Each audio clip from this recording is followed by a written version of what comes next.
Hi guys, how's it going? It's Salman here from A Garden Revived. This is the second video in my fall planting series. In the last video, we planted two of the first fall containers, and in this video, we're going to be planting the flower bed directly next to those two fall containers. So let me show you what that looks like right now. So here you can see the fall container we planted yesterday. And right next to it, this is that flower bed that we'll be planting today. Now, let me throw up a photo of what this looked like earlier in the spring and in the summer. It looked really pretty, and I just loved all of the color we had out here. It was just so fun. And I'm going to go ahead and do some more fall plantings in this color scheme right here, and just emulate that here. You can see the pink penta flowers right there are still looking really nice, but I'm going to dig those up and put them elsewhere. But let me show you what plants we'll be working with. So here are the cool season annuals that I've chosen to plant in this area. We have some really pretty pansies right here and this super pretty soft pink color with that purple in it. I love that. We have some sweet alyssum right here, which will be kind of like a white carpet almost. And then we have this dianthus. And I absolutely love the color of this dianthus. I think it looks so pretty. So we're going to stylize it, make it a bit more ornate than I typically do with the flower bed right here. Usually I'll just kind of do like a couple of plantings following the shape of the flower bed. But I might want to do something a little bit more ornamental, so we'll see what that turns into. Real quick, let me explain to you the kind of light this area gets. So it's shaded right here by this crepe myrtle, but it gets full sun in the early morning till about 12 p.m. or so. So full sun up in the front, and then definitely shaded in the back over there. And let's start planting.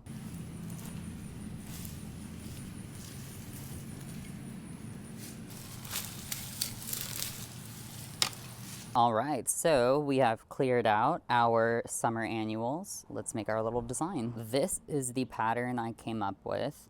I decided to break away from my typical curve pattern that follows the edge of the flower bed right here.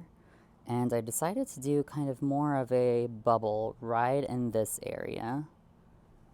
And I'm going to throw up a photo of how I expect these colors to eventually fill in. So this is that area right here. There's going to be a pillow of white right here from the alyssum, a border thick of pansies right here in that really pretty purple color. And then there's an ornamental cabbage right there and right there. So just kind of spurring the start of the design and closing with the cabbage again. And then there's the dianthus right back there. Let it focus. And it's going to be the final layer all back there. So I'm going to go ahead and start planting these. And I think it's going to fill in very beautifully, at least according to this color chart, it should. And then there's also some dusty millers in between the dianthus, so like right there, there, and there. And I think those will be a really pretty silver pop in between.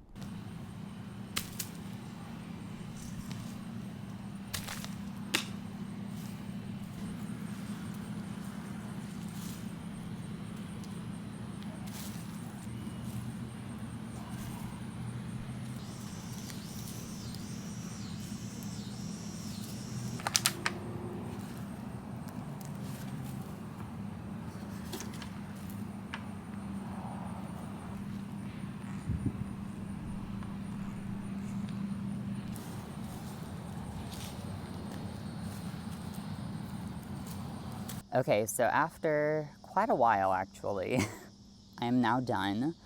It took much longer than anticipated, and that's because the alyssum and the dianthus were in little plugs. So the little squares I had of the plants, there were actually 4 per pack.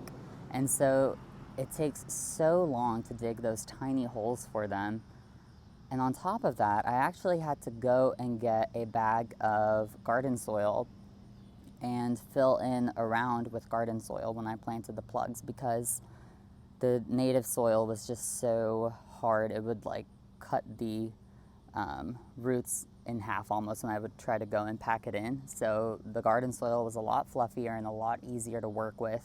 So I would do maybe about an inch or two of the garden soil, and then I would go on top with the native soil and pack it in.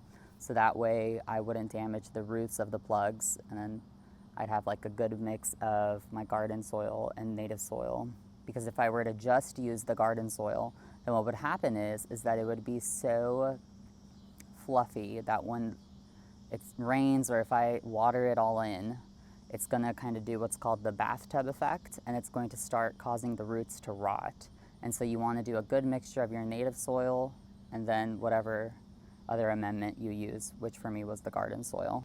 Also, you might notice I went ahead and I cut back all of the mums that were here. They just broke the design and they weren't going to bloom this year anyways. So I did actually leave one in the corner because it looks like it's getting ready to bloom.